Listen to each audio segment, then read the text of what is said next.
Awesome. All right. Well, welcome everybody to our Rebuilding Together panel. I am Cheneé Joseph. I'm the Executive Director of the Historic District Development Corporation. We're a nonprofit organization in the city of Atlanta, specifically here to revitalize the old Fourth Ward Martin Luther King historic neighborhood. HDDC is about 40 years old. We're having a birthday this year. We're really excited. We've built so many affordable units, but really focusing on just community development in general. We started these conversations in the middle of COVID, mainly because we saw that there were so many resources that were being thrown out on how do we deal with what's happening, but not really exploring the conversation about how do we get out of it. Our first panel discussion was on small businesses, and as that discussion started, we were met with the influx of understanding, well, what's happening with our communities as well. And so we split those conversations up and thought that to really understand community development, we have to explain that there's so many different facets that are involved. We could probably add about another 7 panelists to this discussion to really include all of the different tenets, but we decided for today to really focus on arts and culture, our residents specifically as well, urban agriculture, housing, and then bringing that all together with our policy about how policy affects each one of those. As we were doing that, wanting to make sure that this conversation was relatable, we had kind of an boots on the ground situation as defending the Eastside TAD, which was and is a community development tool that we can get into a little bit later. And so what I would really like to do first is to introduce our esteemed panelists to you, give them each an opportunity to tell you a little bit about themselves, to dive a little bit deeper into just how COVID has affected them specifically and their different organizations. And we want this to be very interactive. So please make sure that you give all questions, send all the questions to us so that we can field them to our panelists and really just make this a real open conversation. We want to start with Ariel Fristoe, who is most importantly a parent here in Atlanta, to a few different children. But in addition to that, she is an arts advocate, has been very involved in neighborhood development. And you should probably see some of her works throughout the Atlanta, but really give her an opportunity just to talk about the work and just how COVID has really affected her, and what does that really mean for her on a daily basis. Thank you, Cheneé. Hi, everybody. I'm Ariel Fristoe. I'm the founder and artistic director of Out of Hand Theater here in Atlanta. I started Out of Hand in 2001. And I am also a resident of the Martin Luther King Historic District. I live around the corner from the HDDC. And as Cheneé mentioned, I'm also a mom and a foster mom. So my nonprofit, Out of Hand Theater, works at the intersection of art, social justice, and civic engagement. We use the tools of theater to support and enhance the work of community partners like the HDDC. So we partner with a lot of schools. We provide free in-school and after-school theater programs that are usually about half a school year long in like 6 under-resourced elementary schools. Although, of course, those got shut down when COVID hit because the schools closed, and we don't know when outside teaching artists such as ours will be allowed back in schools. So those programs are on hold for a moment. We produce shows in people's homes every year on social justice topics with community partners. So recently, we did one about gun violence with Moms Demand Action, and the next one that we have planned that we have already commissioned is by Atlanta playwright Levy Jelks is a play about mass incarceration and the prison industrial complex. And it's a partnership with Georgia Justice Project and the Urban League of Greater Atlanta. So normally we gather groups of about 30 people in 40 or 50 different living rooms all over the metro Atlanta area, in many different counties around the area, for like a 1-hour play, and then food and drinks and conversation with a representative from our community partner on the issue. And of course, those are on hold right now as well because of COVID. And then the other major thing that we do is we hold dinners, also mostly in people's homes, with a facilitated conversation on racial equity, launched by the performance of a very short play in your living room, with a facilitated conversation over a potluck dinner with racially diverse strangers at every dinner table. So last August, we did the Decatur dinners, and we had 1,200 people at 120 different tables, mostly in people's homes, but also places of worship and community centers, all having this conversation with strangers at the same time on the same night. And I had the pleasure of getting to hire 100 professional actors to go into all of these spaces and to perform the same words at the same time with a play that we commissioned for that project to launch it. So we had been planning to do something similar for Atlanta in September. Our plan was 500 dinners for 5,000 Atlanta residents throughout the month of September 2020 in people's homes. And when COVID hit, we realized that that was not going to happen, that it's not going to be safe to gather even in groups of that size, groups of 10 with strangers, and people won't feel comfortable. So luckily for me, I have this amazing group of partners on what we now call equitable dinners. The King Center is one of our main partners, as is the National Center for Civil and Human Rights, and also Atlanta Public Schools, Partnership for Southern Equity, the Fulton County Remembrance Coalition, the Urban League, the United Way. Hands on Atlanta is our most recent partner. And they were able to pivot really fast and to design a 15-month online series of monthly conversations on a different topic related to racial equity every month. And because we're online now, we have the opportunity to have celebrity guest speakers, and we get to commission 15 playwrights to each write a new play every month in consultation with the speaker on that subject. And then people go into virtual breakout rooms to have facilitated small group conversations on the issues.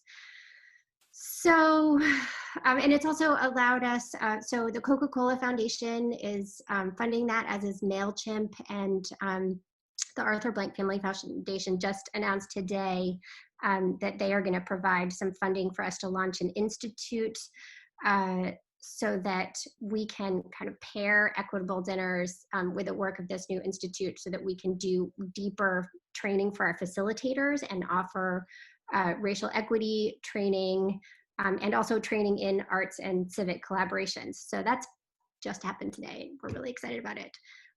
So my organization, Out of Hand Theater, we're doing okay, but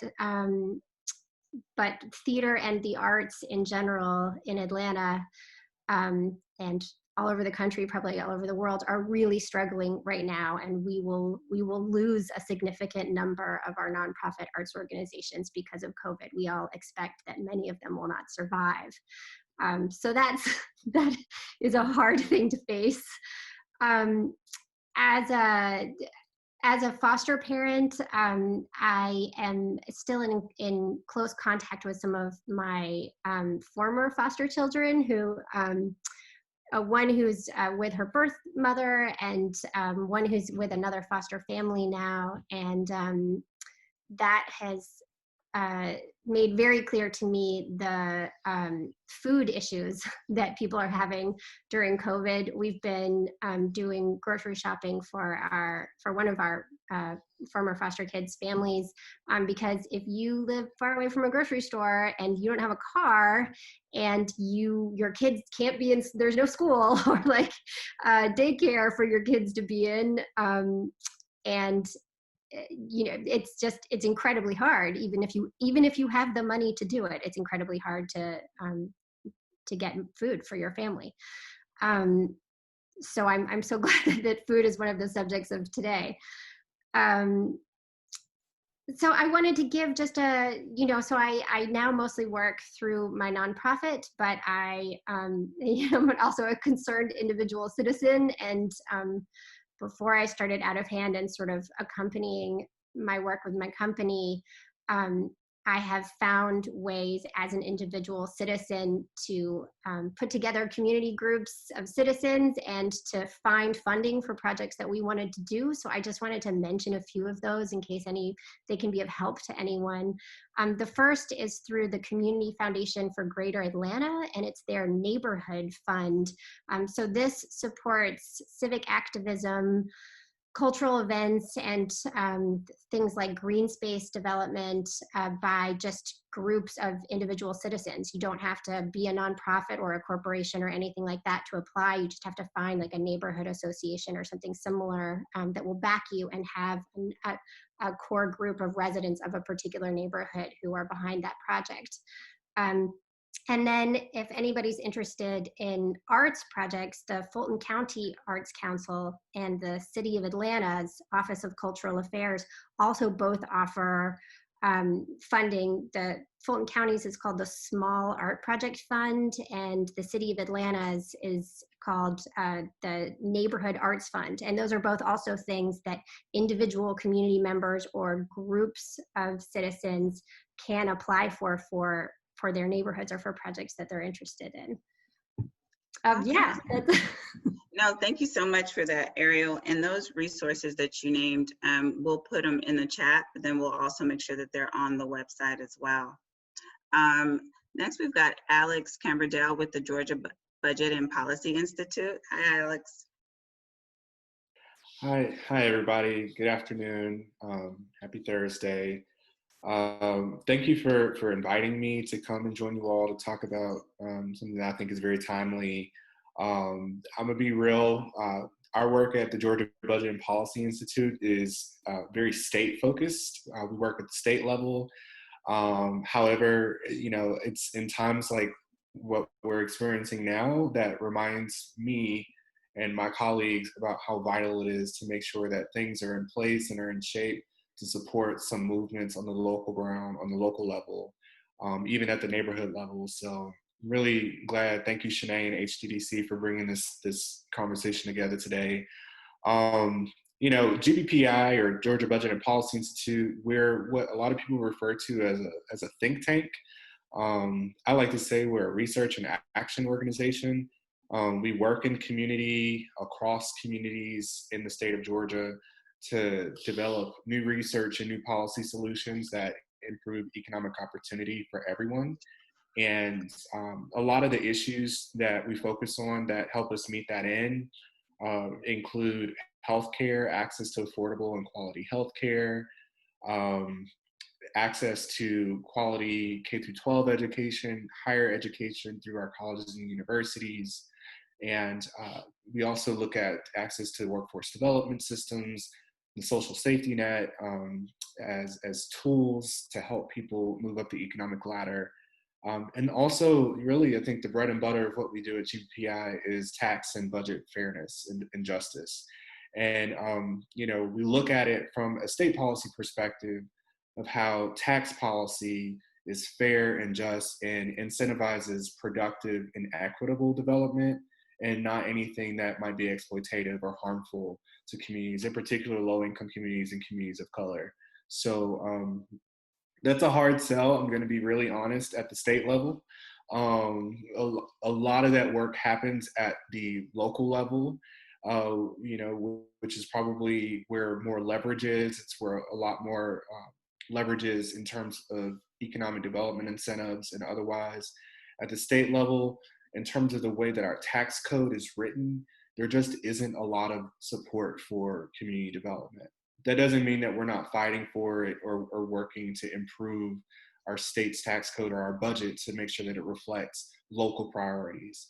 So, some example is from a state policy perspective, we don't have a state housing trust fund that supports low-income families in general.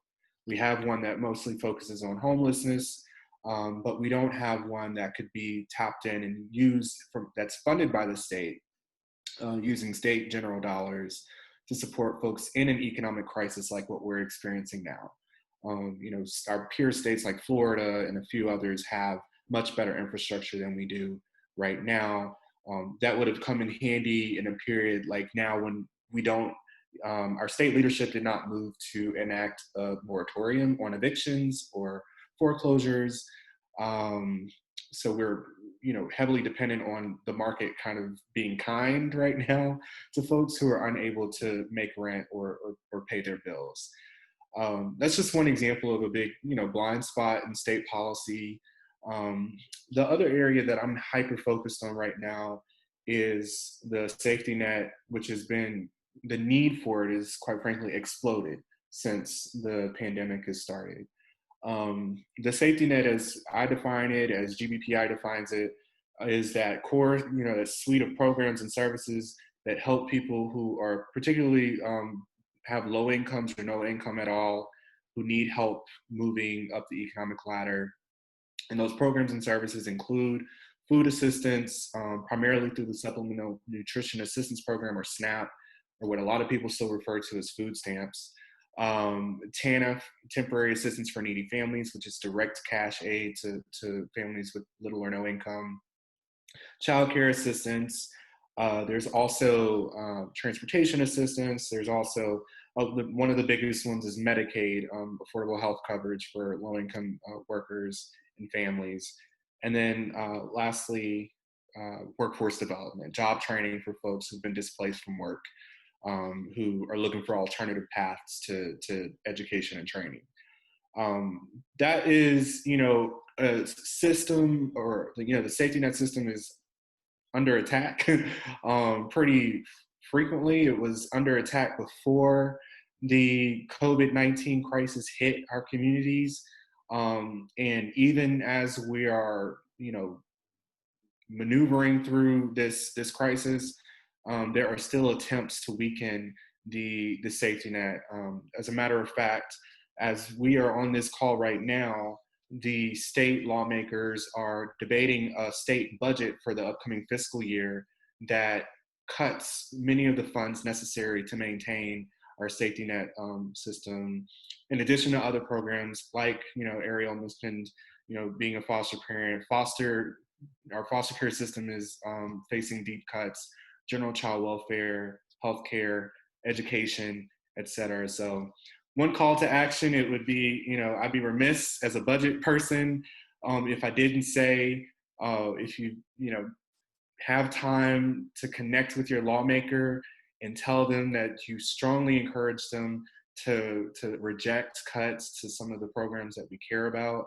At GBPI, we firmly believe the state budget, local budget, budgets are moral documents. They're supposed to be a statement of priorities. And if we prioritize, recovery, and we prioritize equity, then the cuts are certainly not the path forward for our state. So there are some options that we push for that are related to tax justice and fairness that would actually generate money so that we don't have to cut the budget. Some of those tax reforms that we're pushing for are simply a review of our current tax credit programs. Right now, the state of Georgia administers about $9 billion in tax credits without any form of review, and not really evaluating the return on investment in terms of job creation, direct investment in communities of color and in low-income communities, et cetera. So there are certainly some programs that we think can be evaluated and turned back, perhaps, so that we can divert some dollars that aren't creating the biggest impact. into the safety net, into the state services and programs that help people who need it the most. I'll stop there and save the rest of my thoughts in our work and policy wise for like the questions and broader discussion. But again, thank y'all and looking forward to the talk. Awesome. Thank you so much, Alex. Next, we've got Tony Pickett with Grounded Solutions. Tony is really has been an advocate for housing for many years, and I have to say that he is an HTDC alum. So we absolutely welcome Tony today.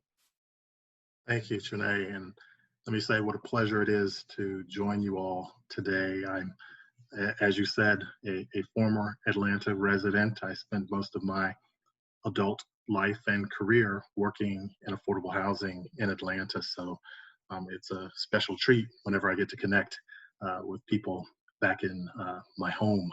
Although today I live in Alexandria, Virginia, here in the Washington, D.C. area, I'm fortunate in that my current role as CEO of the Grounded Solutions Network means I get to work nationally. We are a national nonprofit membership organization established in 2016 with over 200 members. Our mission is to cultivate communities that are equitable, inclusive, and rich in opportunity. And we do that by advancing affordable housing solutions that last for generations, really keeping housing affordable over the long term. If you're going to invest public dollars in creating a resource like affordable housing for the community, why not keep it affordable over the long term? That's how we approach this work at Grounded Solutions. COVID-19, to answer your question that you've asked of all the panelists, this crisis has only heightened and accelerated the urgency of our work at Grounded Solutions. Shelter in place really has defined housing as healthcare. It's impossible to shelter in place if you do not have stable, affordable housing. If you are in fear of being evicted or foreclosed upon, how can you possibly weather this incredible global pandemic? We've really focused our efforts around securing resources to support our members, which are primarily nonprofit housing programs, but also include a number of municipal housing programs, and really supporting them in achieving community control of land for affordable housing and commercial spaces. And we use a racial equity lens really to ensure that perpetual community assets are addressing such things as the racial wealth gap. Really supporting a variety of programs that include innovative approaches like community land trusts, limited equity co-ops, deed-restricted housing programs, and other types of, again, community-driven models, making sure that local residents have a say in the decisions and the governance of those organizations in producing the housing. We really focus on 5 areas of work in doing that. One is technical assistance and capacity building. I'm very pleased to tell you that Atlanta is a current focus of our work. We have a cohort that we call the catalytic land cohort. Really Atlanta, Houston, and Portland are the 3 cities that focuses on, and really using a land banking and community land trust partnership to, again, accelerate the production of housing that lasts in perpetuity in terms of its affordability. We also have a state and local policy team. They work with municipalities across the country, doing such things as promoting mandatory inclusionary zoning programs. I'm pleased to tell you that last year we worked with the city of Minneapolis to pass their first ever mandatory inclusionary zoning program. So that's just another aspect of our work. We also work at the national policy level. We're working right now with Freddie Mac and Fannie Mae in an initiative that they launched called Duty to Serve, which is a multi-year effort to increase the availability of mortgage financing products for what they call underserved markets. And they do view our portion of the affordable housing continuum again, trying to protect affordability and perpetuity as an underserved market. So I'm pleased to say we have launched a particular mortgage product with Freddie Mac for community land trusts, and that will start to alleviate the lack of available mortgage financing that a number of our members have faced over the years. And Cheneé, I'm again pleased to say I launched a community land trust during my time in Atlanta. It still exists, the Atlanta Land Trust. And that was one of the challenges that I faced in being the founding ED of a new startup land trust organization, is securing a lender who would provide mortgage financing for folks to buy the housing product. So I'm pleased to say after some years, that problem should be less of a challenge for people who are starting to do this work across the country. We also do quite a bit of research. We have an in-house research team, and last year we released a landmark report in partnership with the Lincoln Institute of Land Policy. It was on shared equity housing performance, which includes community land trusts and those other programs that I mentioned earlier. It looked at just over 4,000 units of housing over a 33-year period. And one of the things that we've always been questioned about is the ability of shared equity housing with community land trusts and other programs to generate wealth for the owners who buy those homes. I'm pleased to say that study validates the fact that it actually does generate wealth. The average initial investment of a person buying one of those homes over that time period was $1,800, and then the average return to them, and we restrict how much equity they can take out of the home if they decide to sell, but the average equity that they received when they decided to sell within, say, most of them a 5 to 7 year period was $14,000. $1,800 in, $14,000 out. And the majority of those folks went on to buy a traditional market rate home. So we're achieving that economic mobility that is so sought after. And again, by focusing on communities of color, we are part of the solution to the racial wealth gap that has plagued particularly the Black community here in the United States for several generations. We also generate data. We have a custom data management system we call Homekeeper. We have a national hub and a team that runs that. So for a small subscription fee, most programs can use that to manage their portfolios of homes, tracking resales. A number of them are using that right now to manage and track their COVID-19 financial relief provision for families in need across the country. And we'll be rolling out some upgrades to that later this summer to make it even more impactful.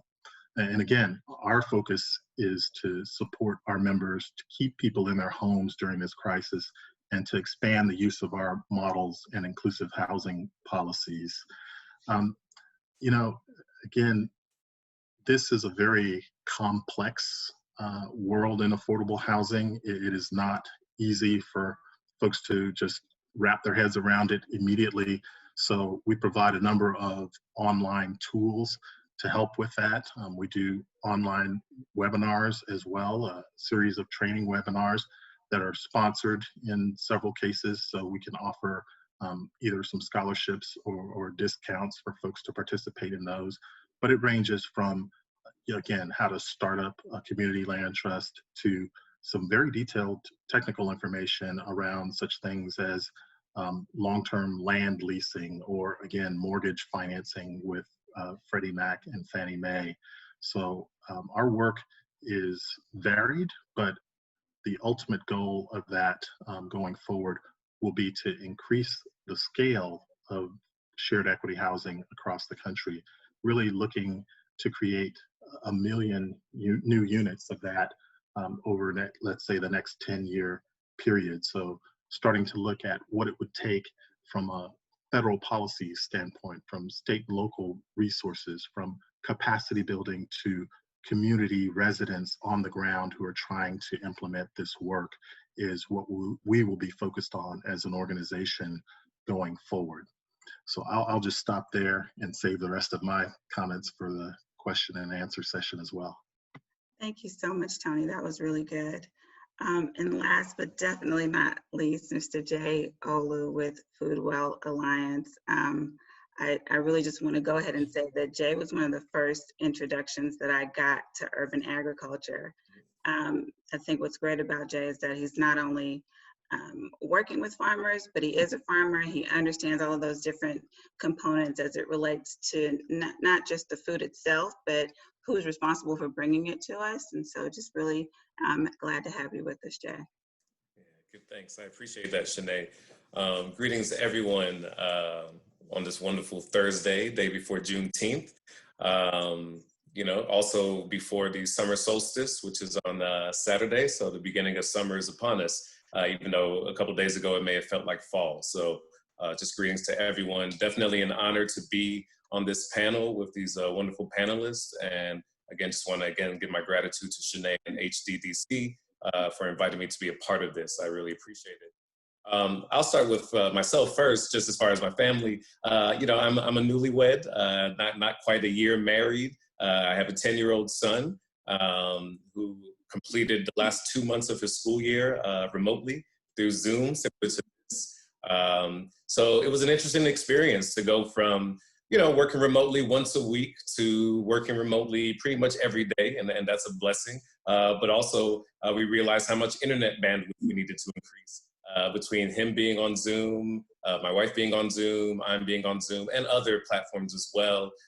And now that he's playing video games online, that's increased the demand on the web. So these are the kinds of things that you don't always anticipate before a pandemic, right? Overall, though, we're doing really well. We're both able to work from home remotely, so that's a blessing. And our son is adapting really well and spending some time with his grandparents at the moment. So we give thanks for that. So that's the personal report as far as what's going on in my life. As far as my time here at Food Well Alliance, so I am the Director of Programs and Outreach at Food Well Alliance. Food Well Alliance is a local as in Atlanta, nonprofit that fosters a collaborative network that builds thriving community gardens and urban farms across Metro Atlanta. We work in a 5-county area that is Fulton County, DeKalb, Cobb, Gwinnett, and Clayton. So 5 counties immediately surrounding Atlanta. We do some work in collaboration with other partners in other counties, but those are our 5 primary counties. Target audiences are community gardeners. We say urban farmers, but we recognize that urban sometimes feels exclusive. So we'll say peri-urban farmers or just farmers in general. You don't have to live right in the middle of a city center. So we work with community gardeners, farmers, and local food organization partners. So these are organizations like Wholesome Wave Georgia, Georgia Organics, Global Growers Network, Community Farmers Markets, Swag Co-op, other folks that are in this local food ecosystem that may have farming components and also may support farming and gardening components. We see those as local food organization partners.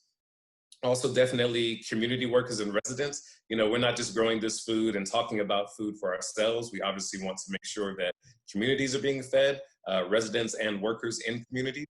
And then also some other people said municipalities. We do work with city governments. We have a large project in East Point right now called under the moniker of City Agriculture Planning. We're creating a local food plan for the city of East Point. We're co-creating that with the East Point city government, as well as several partners as well, which are a mix of urban farmers and community gardeners, as well as residents that may not be gardeners, but are interested in developing that for East Point. So those are kind of our 3 largest target audiences. I lead a team that designs, deploys, develops, implements, and evaluates resources with community gardens, urban farms, and local food organizations. So my team is called the Resource Center team. We are deploying resources, evaluating resources, learning about resources. We do it in 5 different initiative areas: volunteers, grants, tools and equipment, technical assistance, and compost. The way we kind of operate is very much garden and farmer centered. We're also very multimodal in the sense that the way we address those 5 initiatives looks different in each kind of day by day sometimes, but definitely in different arenas, and multi-layered. We're looking at this on a micro level and a macro level. So to give you an example, we've supported community gardens with infrastructure grants where they can install irrigation and build tool sheds, things of that nature. At the same time, we've delivered compost directly to urban farms and gardens, or we have direct grants. Some of them starting at $1,500, others going up to $25,000 that are annual grants. We also have a tool lending program where we have some BCS tractors that farmers and gardeners can access for low cost, $50 for the year, in conjunction with the Atlanta Community Tool Bank, and have access to BCS tractors and attachments so that they can be empowered and do their own plowing and do their own bed development and do their own expansion for their growing spaces. So those are just a sprinkling of some of the resources that we have. We have a lot of resources. Our website is foodwellalliance.org, so you can learn more about us there. As far as the way some of our organization has been impacted, again, we work largely in an office, and then we of course do certain programming and activities at sites, gardens, and farms. But our events and experiences definitely took a hit as far as Food Well Alliance. We were in the midst of planning out Soil Festival, which is an annual celebration held at True to Living Well Center for Natural Urban Agriculture. That's right there in the College Town community by Ashview Heights, AUC in West End, right in Southwest Atlanta. That was going to be on Earth Day this year. So we canceled that, as we should have done responsibly. And that was that. We have also other trainings and workshops with partners, and some that were just internal to Food Well Alliance that we've had to cancel, conferences, learnings, we've had to cancel and kind of revisit for next year or later in this year. It's still a big question mark for a lot of us, right? Daily work culture, we work in an office that's like a bubble. It's got one large table in the middle, and all of us are kind of around it in different ways. So now by us working remotely, we're not in that bubble. Everybody has a different bubble at their home. And again, we receive that as a blessing to have a home, to work from home and be able to do that. But it does change the dynamics of how we communicate with each other, the access. It's not as easy for me to just tap somebody on the shoulder or talk across the table to somebody when you're actually in different places. So that's been a new experiences. Access to supplies and equipment, and just managing communications expectations. Again, when I can tap you on the shoulder and say, hey, can we talk in about 5 minutes? That's one thing. But everybody has different things going on in their personal lives, at their homes, or wherever they're working from. So just having to kind of understand that those expectations have to shift, and you're not always able to reach people as quickly as you were in the past. And that's just something we go through. As far as our farmers and gardeners, there have been a lot of changes that have happened with COVID-19, a lot of impact. Farmers markets and restaurants, for a while they closed. Now they're starting to come back with limited capacity in Georgia as well as in other states. So it's not just a Georgia thing. But a lot of farmers do sell to restaurants, and a lot of farmers do sell at farmers markets. So by them closing, that was a big hit. When it comes to growing food, it's not something that you can just do overnight. You plant the seed, and I tell people, if you want to get into gardening, you start with a radish. A radish will take about 30 days, and you have a radish. But farmers are growing lots of radishes, fields of radishes, carrots, collard greens, turnips, mustard greens. So you plan for that months in advance. So when all of a sudden one of your outlets for retail disappears, you've got a big question mark of where is this food going? Also, people who were purchasing food from farmers, aggregators, who were selling to schools, who were selling to institutions like hospitals, things of that nature. Again, many of those schools in particular, they closed. So those contracts really, really dried up. And that caused the farmers to have to think about some new ways to sell. With that loss of revenue, it also affects the labor. When we're not making as much money as farmers, then it becomes more challenging to pay the staff. You definitely want to pay folks a living wage, if not better. So we don't want to continue to have like exploitive practices in agriculture, things of that nature. So that loss of revenue is really a big hit. And can affect your labor, and you need labor to grow food. It's not something that is completely mechanized or done through technology. And then the increased demand and interest for hyperlocal produce. It is wonderful right now. People are very much interested in what's going on in local produce, the nutritional value of it. Oh, I didn't know I had a farm in my neighborhood, in my backyard, things of that nature. So there's an awesome and an immense opportunity. At the same time, it brings a lot of pressure.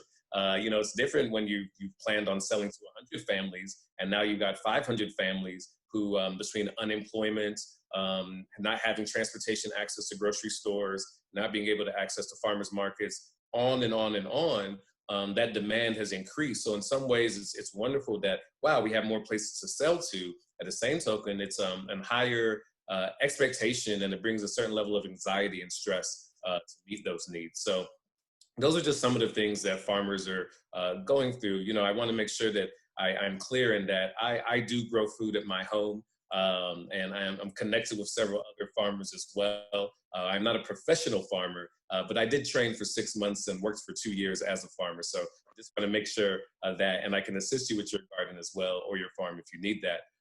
Last, before I kind of concede this time and we move on with the agenda, as far as what we were doing at Food Well Alliance, one of the first things we did was, how can we keep growers growing?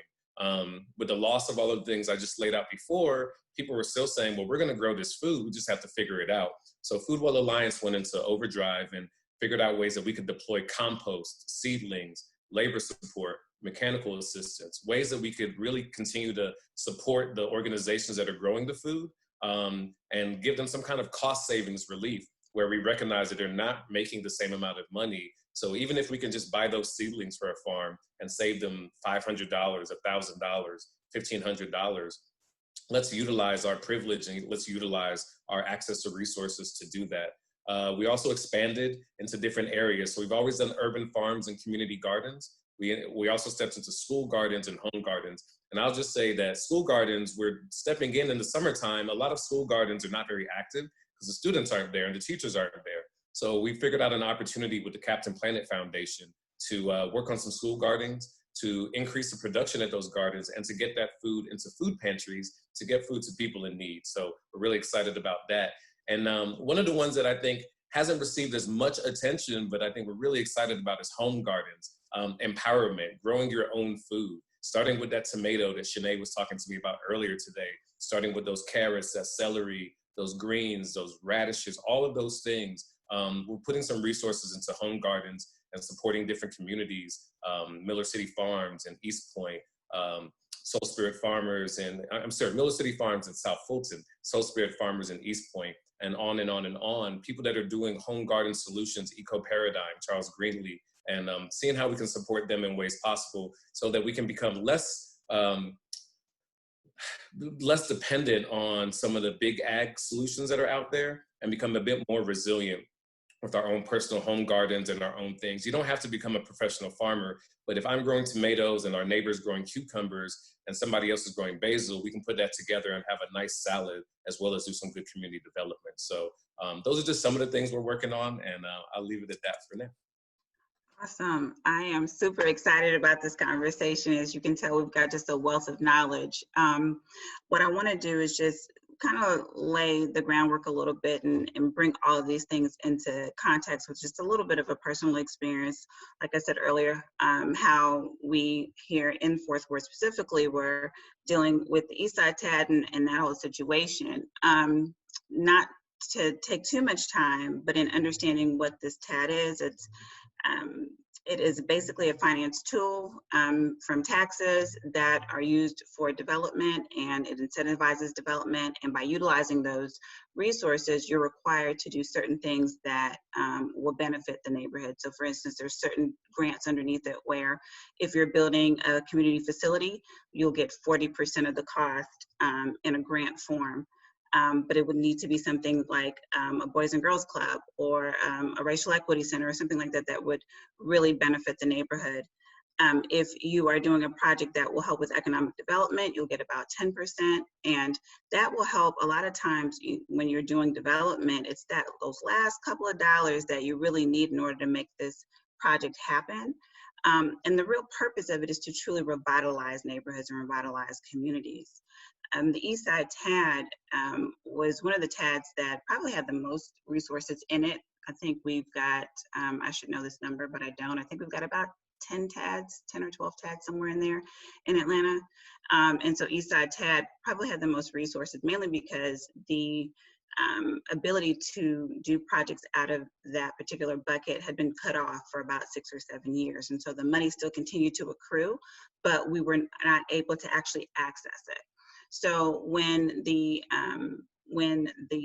faucet was turned back on, there was just a plethora of projects available and ready to go. Eastside TAD covers Martin Luther King Historic District. It covers South Downtown and Memorial Drive. So it's a pretty significant area. But if you're from Atlanta and you know those 3 areas, you could arguably say that Sweet Auburn probably needs the most work, but there's still a lot of work to be done in a lot of other areas. And so basically what had happened to us is that because there was so much money, there was the ability, unfortunately, to use those resources to plug other issues in the city. And so when you think about it from that perspective, you're literally taking resources that are needed for economic development, and we're in the middle of an economic crisis. And so we unfortunately had to fight those resources being taken from our neighborhood last year. And we want to compromise, should I say. This year, as the issue came back again, the justification behind taking those resources was to plug a hole because of COVID. We're talking about $17 million. Well, the $17 million that would have been taken not only meant that we wouldn't have redevelopment projects, but it essentially would shut down the TAD. So that means that there's no development during this time, but then there's no future development because this was the only economic development tool that we had for our neighborhood.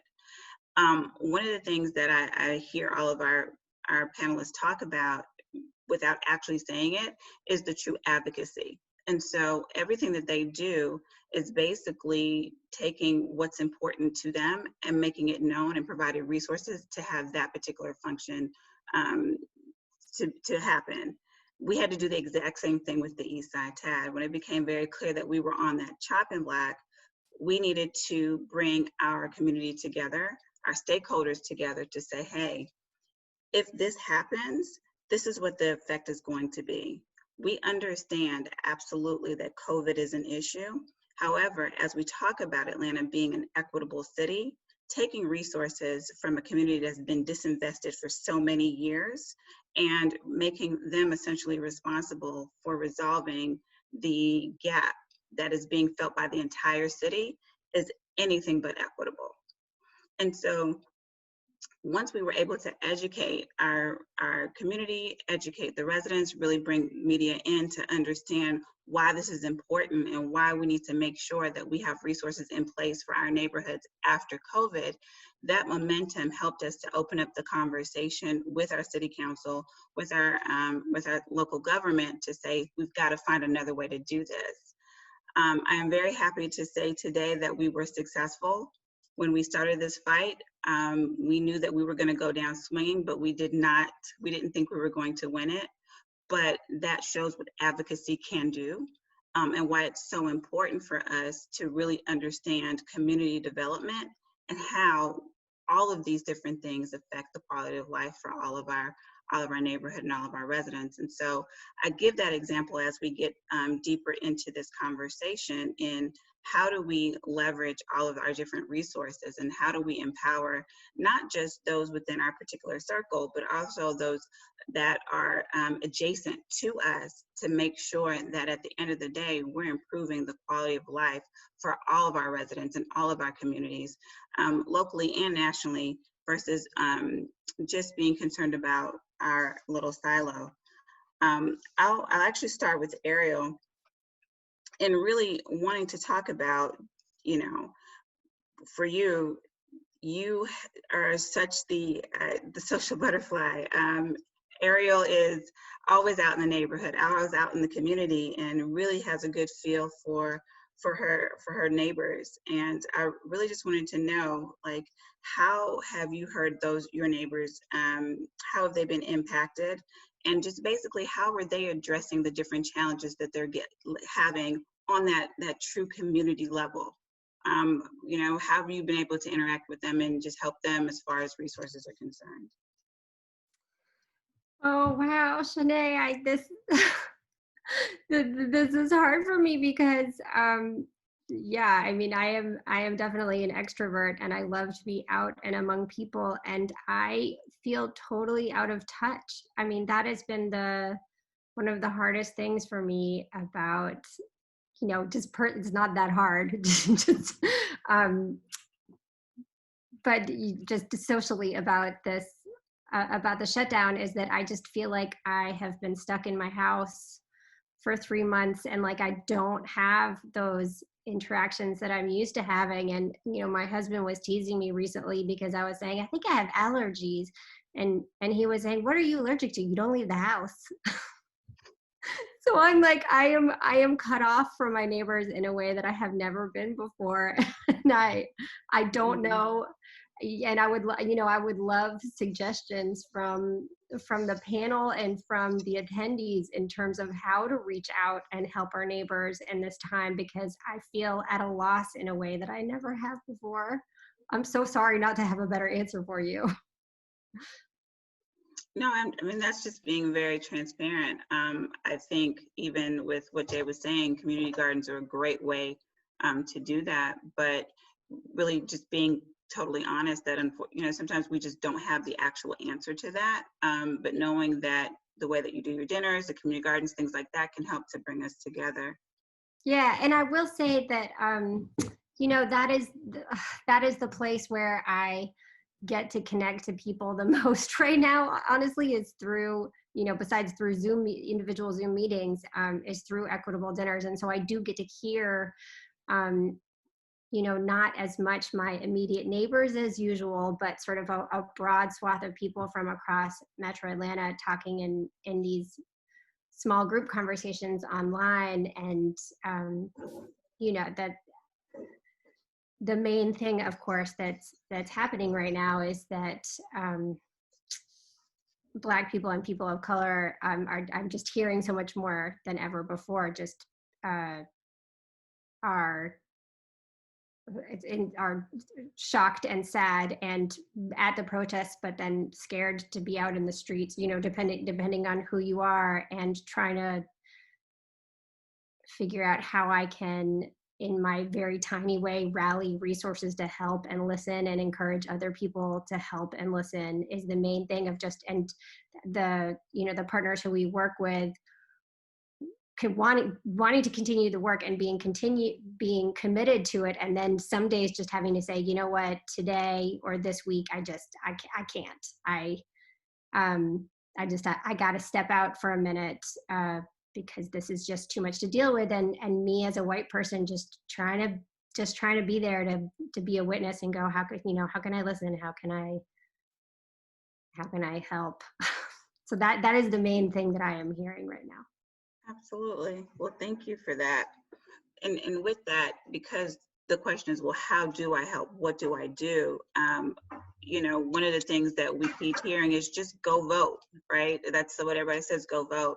And, you get mixed responses to that.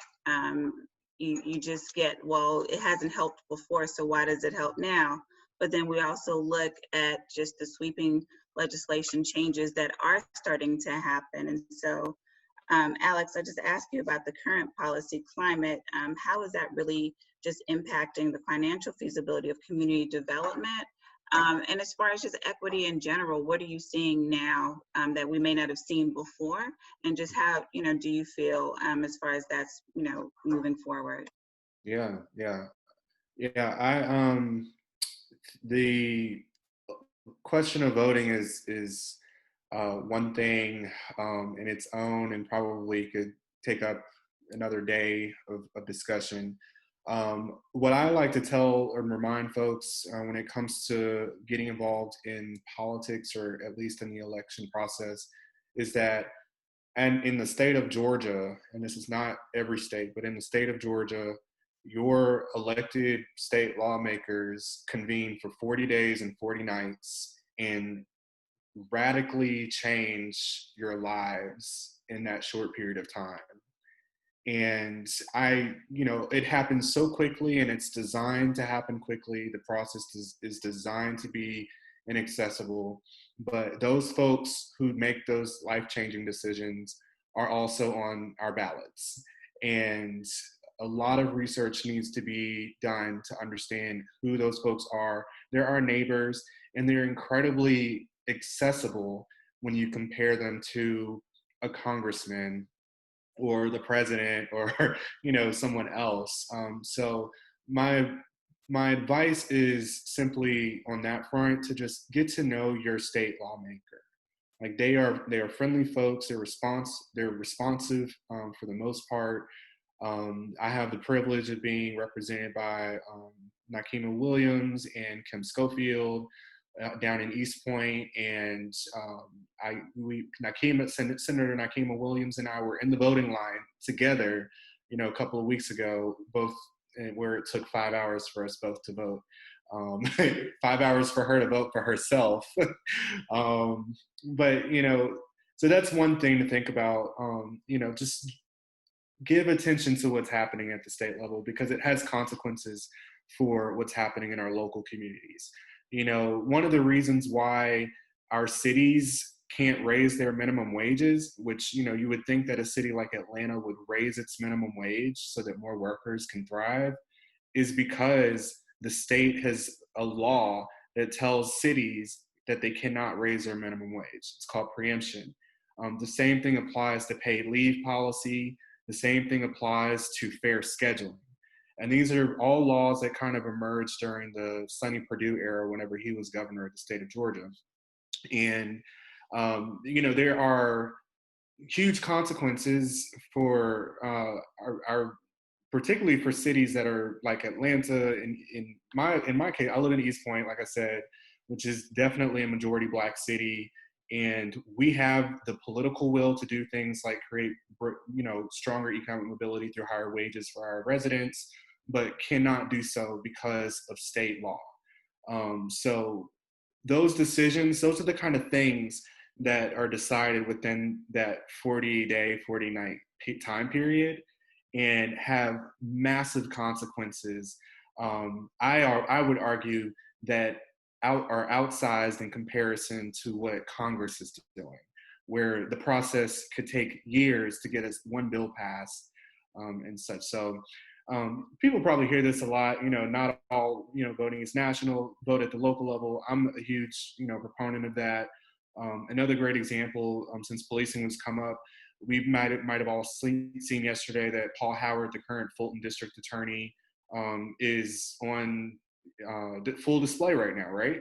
But he was also on the ballot a couple of weeks ago. But Paul Howard is now overseeing the Rashard Brooks case and issued the charges yesterday.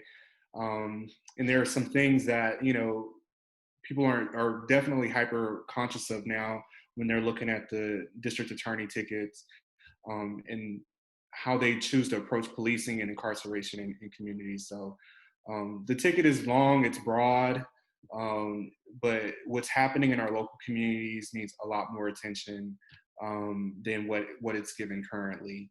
And so I'm not in the camp of, don't vote, it doesn't impact. If you vote for anybody, please vote for your local and your state officials. Absolutely.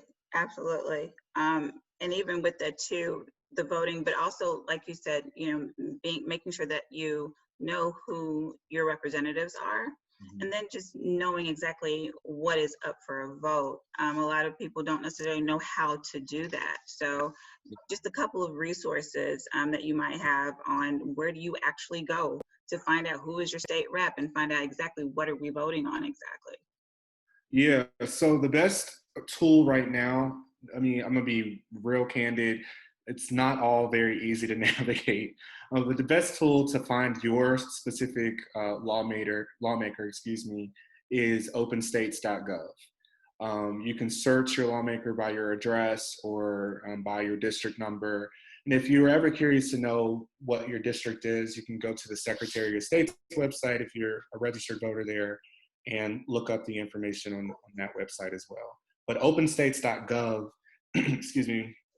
is probably the quickest and easiest way to get it done, at least in the state of Georgia. As far as actual policies or legislation, That is a far more mysterious process, unfortunately, at least at the state level.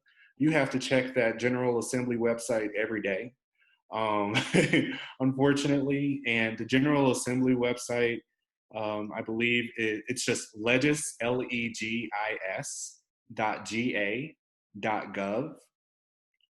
And on the website, you'll find all of the bills that are up for discussion, as well as a schedule of all of the committee hearings where bills will be heard. The other thing too is if you live in Atlanta and there's something there that you think that will impact you personally, impact your family, your community, whenever it's safe to do so, you always go and testify in a committee here, in a meeting. You know, speak truth to power about what's going to impact you if the law is enacted. Right now, that is not very wise, I guess, to say the least. It's a lot more complicated right now, given the social distancing rules that are in place. This has, you know, had a tremendous impact, I think, on our democracy here in Georgia, because the process is not as transparent as it used to be. And before, it wasn't really that transparent at all. So just imagine how much worse it's become since people cannot really access the Capitol building as much as they need to.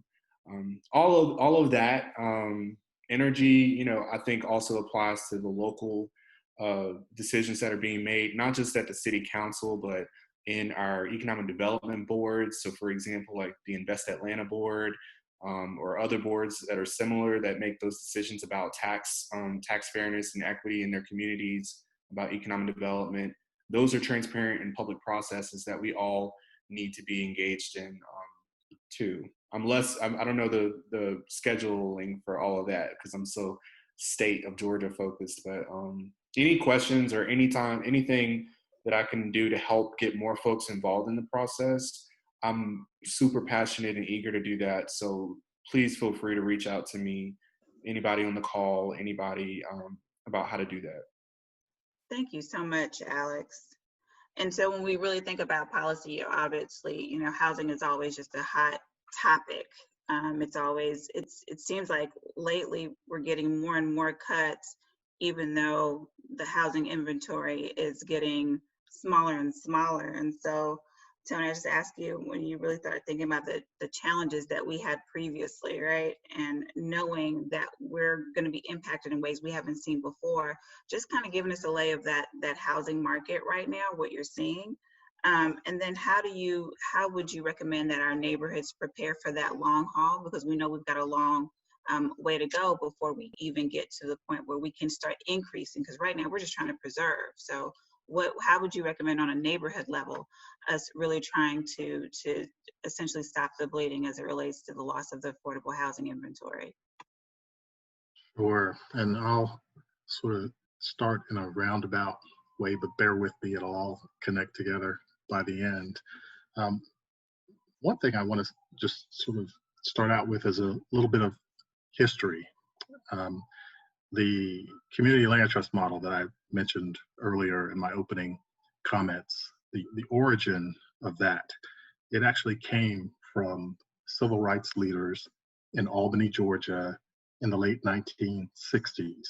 And they were using that to combat the oppression, segregation, the violence that was being perpetrated against them by the white establishment at the time, not totally unlike what we're starting to see here in these times. And what they realized was they needed to come together as a community, as a Black community, and figure out a way to control their own destiny. Before, most of them were tenant farmers. They did not actually own the land that they were farming. And so if they tried to exercise their right to vote, they were evicted from the farm. So they had no way to feed their families, to earn a living. And so trying to overcome that kind of dynamic led them to decide to try to approach communal ownership of land. And they got some funding, went on a trip to Israel to study the kibbutz model there, came back and adapted some of those ideas with some others and put together what they called an organization, New Communities. It was the very first community land trust in the United States. There were cousins of Dr. Martin Luther King Jr. who were involved in the planning and the initial launch of New Communities. I actually brought a group of people from around the country to Albany, Georgia last year to celebrate the 50th anniversary of the founding of New Communities. That organization in its current form still exists in Albany. So many things happened over the years to the folks that started that original land trust. At one point, their farm was foreclosed upon because Georgia was going through a drought and they were unable to borrow money, unlike the white farmers who were allowed to borrow from the state to maintain their farm. And so they lost it. Well, they filed, along with many other Black farmers, a class action lawsuit. They won, and with the settlement, they purchased a new 1,600-acre property that is a working farm in Albany, Georgia today. So I want to sort of tie together some of the things that we've been talking about and say, look, you've got to organize and focus and empower yourself as a community in order to collectively overcome some of the obstacles that are being put in front of us. And again, I count myself in that as well. I would not be in this position today. I would not have grown up in a non-legally segregated America if those folks hadn't done all of the things that they did, suffered through all of the pain that they did to actually make the change that they did at that time. So when I talk to my colleagues across the United States, land trusts are even operating in internationally in Europe. And there's this idea that there is a land trust movement. And I sort of push back on that a little bit. I say, we came from a civil rights movement. That was the movement. That's what people were suffering for. We're part of what came out of that movement, proudly so. But that's the real movement. And what I see today going on in this country and all over the world is a racial justice movement. And that's what we need to be a part of. We need to be looking at this holistically and talking about systemic change. Again, policy, voting, all of those things add up to the systems that define how people navigate this society. And so if we're not starting from a place of strength in terms of we need to figure out what is our common purpose, what are the levers that we need to push in order to make gains. One of the most successful examples of that in modern times is a community land trust in Boston, Massachusetts called the Dudley Street Neighborhood Initiative. It started as a grassroots organizing effort with folks of color who lived in a South Boston neighborhood. Most of the property in their neighborhood was owned by absentee landlords and owners. And it was so disinvested that some of those owners would actually send folks in the middle of the night to burn down the property to collect the insurance because that was the only way they could figure to make money out of it. Well, the folks who actually were homeowners there began to be frustrated with all of that and said, we've got to do something to take control of our neighborhood. So they organized, they protested, they marched on City Hall, and they were so successful and so determined that they gained the right of eminent domain within their neighborhood boundaries. So imagine being a neighborhood organization and being able to exercise the right of eminent domain on absentee landlords in your neighborhood. They never actually had to use it, was one of the lessons learned out of that, because just having the threat of it made folks who didn't live in that neighborhood cooperate with them in order to accomplish their goals. But they're, again, today, a successful community land trust. We actually have one of our staff who grew up in that community land trust. And so he's actually lived the experience that we're trying to replicate for folks across the country. So I just want to give that as a little bit of framing to the situation, because what I can tell you is the magnitude of what was already a significant national affordable housing crisis before COVID-19 has only been magnified even more. There's a Habitat for Humanity 2019 study that says 18 million households were paying over 50% of their annual income for housing in 2019. That's 1 in 6 Americans who are paying more than 50% of their annual income. That's not affordable. That's not sustainable. They can't pay that for housing and also afford medical care and to transport themselves to work and food. So, when we start sort of looking at that and then understanding that in May 2020, the Pew Research Center just issued a report that said 20.5 million Americans were actually unemployed. So again, the soaring unemployment rate that has resulted from the economic downturn of COVID-19 in combination with the fact that folks were already strained in trying to pay rents and mortgages has only exacerbated the situation. So now we've got even more folks who are struggling to pay for food, healthcare, rent, and mortgages. And that racial wealth gap that I mentioned earlier, due to systemic racism that still exists, the work of the civil rights movement is incomplete. That's reflected in our public policies and practices. That actually means, and there's data to support this, white families on average have 10 times the wealth of Black families in America. And white neighborhoods are appraised at higher values than neighborhoods of color in America. So that's sort of the dire picture that I will paint of this is what the housing market in America really looks like. And what can we do about it?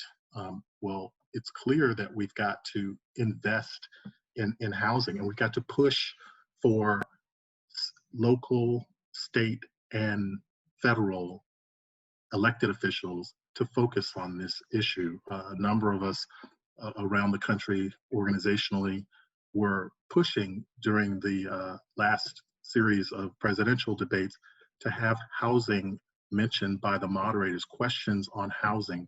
Where was that in the conversation? It came up a couple of times, but it needed to be in every single conversation. This is a basic quality of life issue for working class people in America today, and particularly for Black Americans who are suffering due to this racial wealth gap. So again, I advocate for some political empowerment, some organizing, some education around what are the levers that need to be pushed to change housing policy in this country. There's a National Fair Housing Act.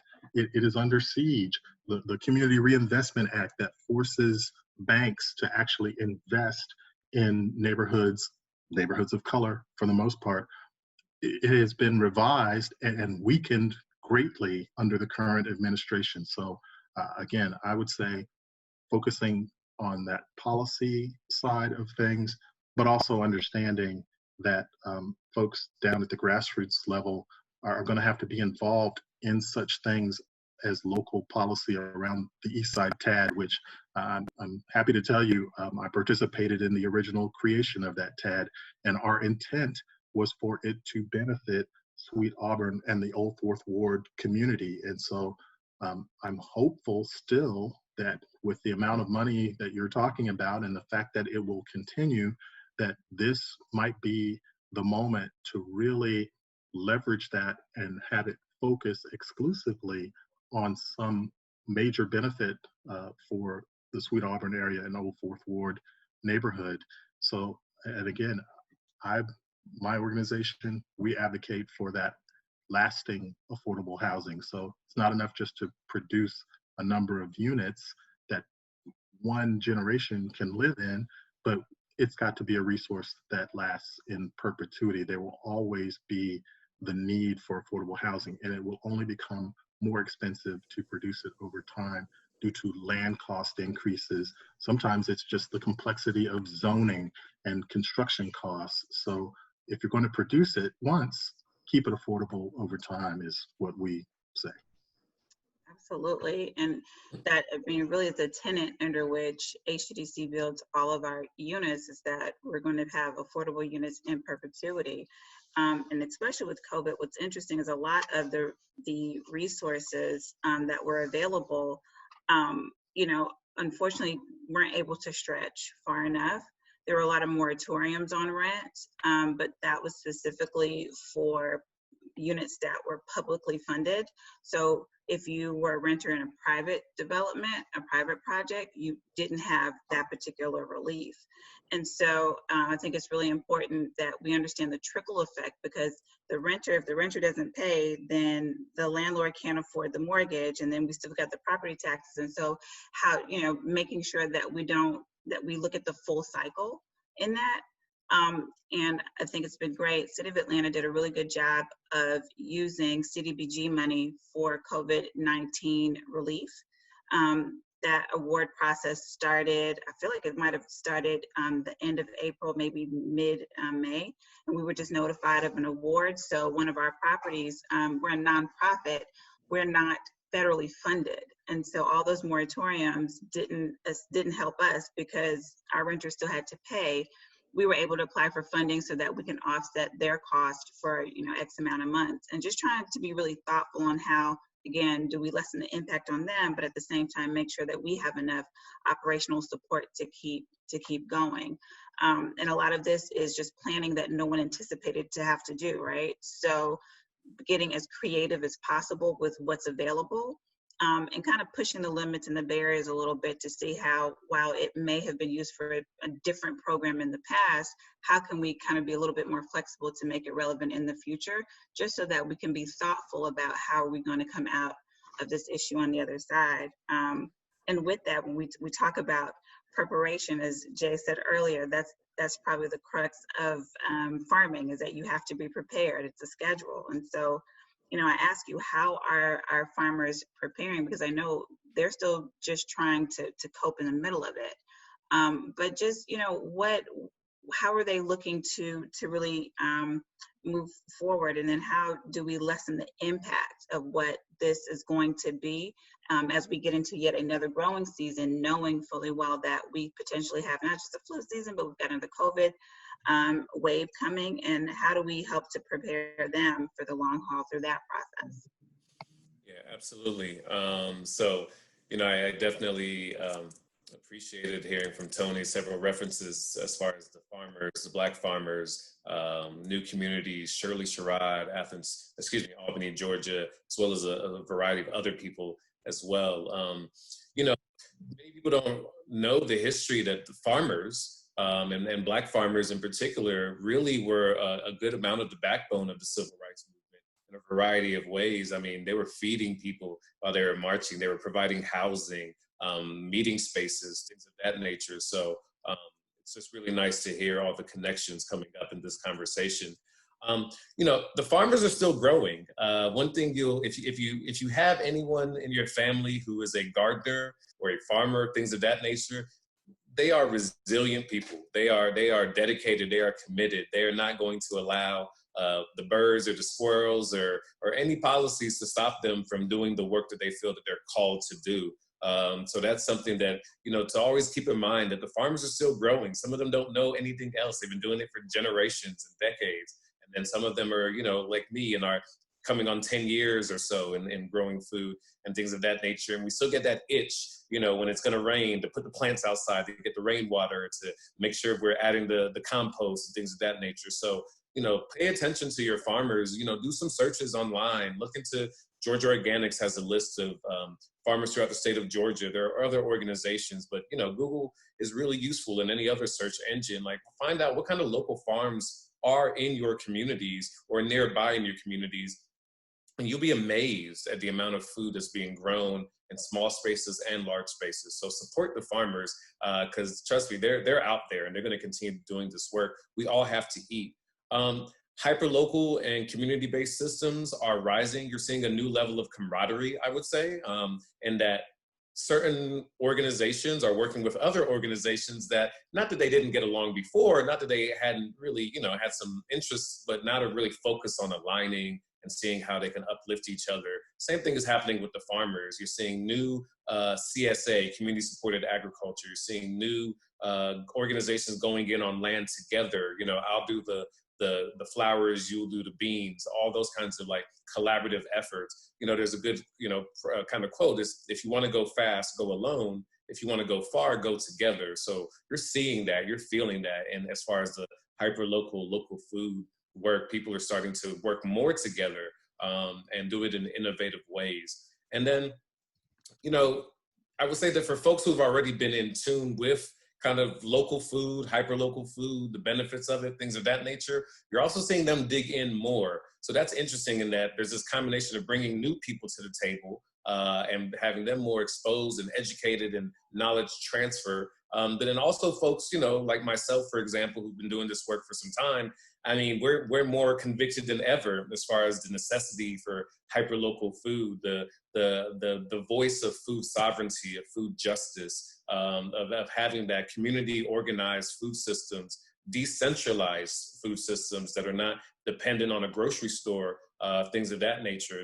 That voice has always been there, but it's become more visible, it's become more loud. And part of that, of course, is with everything that's going on. And again, as has been stated on here, there's a racial equity lens that needs to be applied to all of these things. When it comes to agriculture in the United States of America and throughout the world, but being very specific about the United States of America, it is built on stolen land and exploited labor. That is undeniable. South, it is built on stolen land and exploited labor, whether that is from the First Nations, indigenous folks who've lived in what we now call the U.S., to Africans who were then enslaved in the U.S. To work the land and to build the country, other people of color as well. That is the part of the history of agriculture.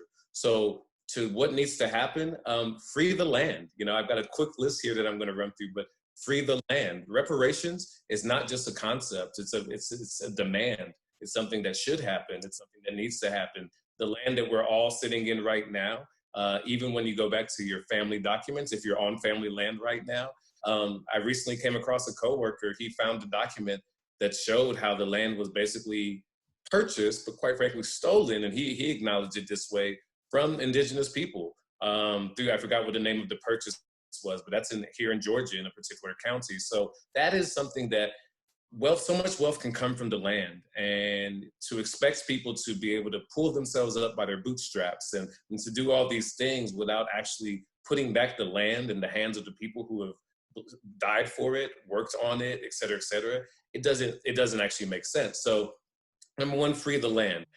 Needs to go to BIPOC, Black, Indigenous people of color, women. That's a transferring of land, reparations, on top of the free market concepts as well, as far as loans, grants, things of that nature. Yes, those programs are really important. But again, reparations is a demand, and people need to pay more attention to that. Decentralized, community relevant and led solutions. Again, part of what we all experienced was, oh my God, the toilet paper is out, the cleaning supplies are out, there's no more of this at the grocery store. Right, we're not saying shut down all the grocery stores. I mean, I still shop at the grocery store as well. Many of us do shop at the grocery store. But we need smaller stores. We need more localized stores. We need culturally relevant stores like Buford Highway. We need stores like that in other communities throughout the Atlanta metro as well as everywhere else. So think about, like, what does a decentralized system look like? Housing for farmers. We've talked about this with HDDC as well as other organizations as well. What would it look like to have, if you're having an urban agriculture component, to have housing for affordable housing for farmers? The average income that we've learned at Food Well Alliance in the Atlanta metro area for urban farmers is $27,000 or less. So they're not going to be able to afford market rate housing in most of these communities, and definitely at the rate of development, gentrification, things of that nature that's going on. So if we can build in affordable housing, quite frankly, if we can just subsidize the housing, then you'll see that the worth of the farmers, the value that they're going to bring to the communities, the food that's going to be produced, the education for the youth when children come to visit at schools, that's really worth it. Agriculture wages for projects. If you're going to hire a farmer to be a consultant or to do something with development, things of that nature, Pay that farmer like you would pay any other subject matter expert. You know, there's a reason why all of us are not farmers and all of us can't grow food. It is science, it is art, it is nature, it is all kinds of things. Rashid Nuri tells me, we plant the seeds and God does the rest. I mean, it is a magic of science and all of those things to grow food. So when you bring those people to the table, pay those folks the same way you would pay that MBA from Harvard or Howard or anywhere else. Farmers and gardeners need to be at the table, and that's on every level. Boardroom, organization, grassroots, things of that nature. When we're talking about racial equity, gender equity, systemic change, all of those things, it doesn't happen in a vacuum. You've got to attack it and address it on every single level. And we know there's too many studies out there that show that in the boardrooms and the organizations that there's only so many Black people or people of color or women in these organizations. Well, if you have, but it also shows, the studies show that when you bring more people, more diversity, more inclusiveness to these organizations, you get better solutions. You get better community solutions. So the data is out there, and we're at that place now where we can't keep acting as if we don't know. Bring those people to the table. Food safety is always important. Look at the USDA for that, but also look at the local solutions. And then study land and liberation, food justice and sovereignty. Support Black farmers, support indigenous farmers, people of color, things of that nature. And I'll just leave with a list real quick. People that you can look up on your own time to learn some things about agriculture and how it can be useful locally and globally, internationally. Fannie Lou Hamer, Shirley Sherrod, Dr. George Washington Carver, Rashid Nuri, Leah Penniman, Dara Cooper, Dr. Monica White, Eugene Cook, Federation of Southern Cooperatives, National Black Food and Justice Alliance, Malik Yakini, Duran Chavis, Ron Finley. There's a slew of others. So many of the people I just named there are local folks that are right here in the Atlanta metro area. And there are other folks throughout the country and throughout the world doing this work as well. But just recognize that farming is not a novelty. Growing food is not a novelty. We all have to eat. It is one of the hierarchical needs, right? Food, clothing, shelter. So invest in farmers, invest in them in your communities, gardeners as well. And you'll see that the change will come. And hopefully when the next pandemic does come or occur, we won't be as stuck wondering what's going to happen because the truck didn't come in. We can just walk down the street and pick up our tomatoes around the corner. Yes, thank you so much, Jed. That really just sums up exactly, why we're here. Unfortunately, we are out of time, but I do want to, first of all, just say thank you to everyone just for all the knowledge that you've imparted on us, because I think that as we continue to start talking and realizing that it's more than just one facet, it's more than just one thing that we have to talk about when we're looking at our neighborhoods and how to make them better. It's how all of these things work together. And basically what we said today is that at the end of the day, we have to be advocates. We have to advocate for policy. We have to understand that, having shelter is just the basic crux of how people thrive. And then also understanding that when you're bringing all of those different things together, the people who are responsible for that, like our farmers, are truly not just essential, but at the end of the day, they are should be just as valued as anybody else that's part of this ecosystem, and making sure that we give them their just dues as well. All of the resources that we talked about will be not only in the chat, but we'll also make sure that they're on HDDC's website. Our website is www.hddc.org. I also want to make sure that we highlight on the local level, just like Alex was saying, that, hey, your state reps are very accessible. Your city council is really accessible as well. Let's not forget that. I've got a couple of city council members' phone numbers in my phone, which I'm sure they probably regret that now. But the point is, I can reach out and touch them when I need to. They're very responsive to emails. And just like we have to make sure that we appeal to the state level, we also have to appeal to the local level as well. Jay brought up a really, really good point as it relates to ensuring that we set aside affordable housing for farmers. A lot of times we think about affordable housing just as it relates to an AMI. But we also need to look at it as a particular sector as well. In our development that we're working on right now, the front porch, our affordable housing ranges from, I think, 60% going all the way up to 100 and something for home ownership. But then inside of that affordability, there's also set-asides for a farmer in residence, because we will have urban farming as a part of that project. There's also a set-aside for an artist in residence, because art is going to be a very important part of this development, and we need to make sure that the artist and that curator can also live in this neighborhood in which they're going to be working in.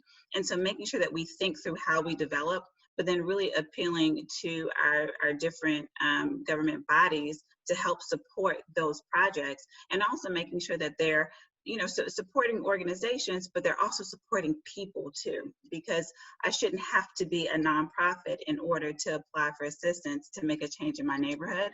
I think Ariel has done a really good job of showing how that's possible. And so making sure that we make it easy to just reach out as just a concerned citizen and say, hey, I want to make this change. City, how do you help me? Organization, how do you help me? And hopefully, even though we can't change everything, I think if we've got all the soldiers on the ground together, then we can make a lot of progress. So thank you so very much. I just appreciate everyone for joining us. And again, if you want to get in touch with any of these people, we can definitely get your information to them. And everybody just have a great week. Yeah, thank you very much. Awesome, thank Thank you. you.